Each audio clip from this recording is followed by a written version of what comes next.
قرآن مجید میں اللہ کی راہ میں خرچ کرنے کی کیا فضیلت بیان کی گیا ہے، اس حوالے سے ارشاد فرمائیے۔ بے شمار آیات ہیں جن کے اندر انفاق فی سبیل اللہ کے بارے میں ہے۔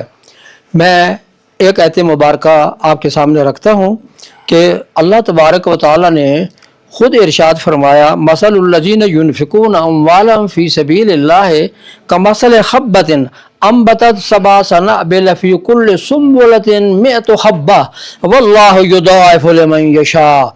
اللہ تبارک و تعالی نے خود بیان فرمایا ہے اور ایک مثال دی ہے کہ اللہ کے راستے میں جو خرچ کرتے ہیں اس کے ایسے مثال ہے جس طرح ایک دانہ زمین میں کاشت کیا، اس سے پودا بنا اور اس کے ساتھ 7 بالیاں لگی، 7 خوشے لگے، ہر خوشے میں 100 دانہ، تو اب یہ ایک دانے کے بدلے میں یہ 700 ہو گئے۔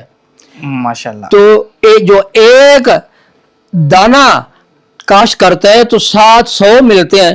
جو انفاق فی سبیل اللہ میں خرچ کرتا ہے، جو 1 روپیہ خرچ کرے گا، یوں سمجھ لیں کہ اس کو 700 کا ثواب اللہ تبارک و تعالی عطا فرمائے گا۔ اور یہ جو اب رمضان المبارک کی ساعتیں ہیں، رمضان المبارک کی برکتیں ہیں، اس کے بارے میں میرے آقا صلی اللہ علیہ وسلم نے فرمایا کہ رمضان شریف کے اندر ایک کے بدلے میں 70 گنا اللہ کریم عطا فرمائے گا۔ تو آپ اب اندازہ لگا لیں کہ اگر رب نے فرمایا ایک کے بدلے میں 700، تو اگر اس کو 7 گنا 70 گنا مطلب 700 کو 70 گنا ضرب دیں تو یہ تو بے شمار بن جاتا ہے۔ اور پھر اللہ تبارک و تعالی نے قرآن مجید کا پہلا صفحہ اللہ کریم نے متقیوں کی صفات بیان فرمایا ہے۔ اللہ کریم کا ارشاد ہے، الذین یؤمنون بالغیب ویقیمون الصلاۃ ومما رزقناہم ینفقون۔